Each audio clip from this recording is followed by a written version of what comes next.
Жазғы демалыс жақындағанда көпшіліктің таңдауы су жағасында болатыны анық. Бірақ салқын судың саясы қауіпке айналмас үшін не істеу керек? Биыл Жамбыл облысында шомылу маусымына дайындық қалай жүріп жатыр және құтқарушылар тұрғындардың қауіпсіздігін қалай күзетпек? Толығырақ әріптесім тарқатады. Жамбыл өңірінде 100-ден астам өзен мен 112 тоған бар. Осыншама су айдынының ішінде биыл шомылуға ресми түрде небәрі 12 орын ғана бекітілді. Қазіргі таңда бұл аумақтарды жабдықтау жұмыстары қызу жүріп жатыр. Ал адамдар жиі баратын қауіпті учаскелерге 360 ескерту белгісі орнатылды. Сақтық шаралары жыл басынан бері тоқтаған емес. Бүгінге дейін аймақта 422 рейдтік іс-шара өткізілді. Маусым алдындағы дайындық пен нақты іс-шаралар жоспарының бекітілуі туралы жауапты маман толығырақ тоқталды.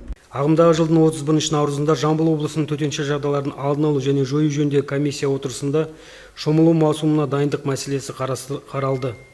2026 жылы шомылу кезіндегі қауіпсіздік қамтамасыз ету жөніндегі іс-шаралар жоспары облыс әкімінің орынбасарымен бекітіліп, тиісті органдарға жолданды. Жергілікті атқарушы органдармен бірлесіп, шомылуға рұқсат етілмеген жерлерде тыйым салу белгілері орнату жұмыстары жүргізілуде. Осы бекітілген жоспар негізінде маусымның 1-нен бастап аймақта 6 стационарлық бекет пен 5 мобильді топ тәуліктік кезекшілікке кіріспек. Олар Тараз қаласындағы Аса-Мөлтек ауданы мен Зербұлақ демалыс орнында, сондай-ақ Шу, Жаңатас, Қаратау қалалары мен Майтөбеде тұрақты бақылау жүргізеді. Мамандар демалыс пен мереке күндері тексеріс шаралары бұдан да күшейетінін ескертіп, тұрғындарды судағы тәртіпті сақтауға және балаларды қараусыз қалдырмауға шақырады. Мөлдір Аманбай, Айдос Құстаубек, Қордай 24 Ньюс.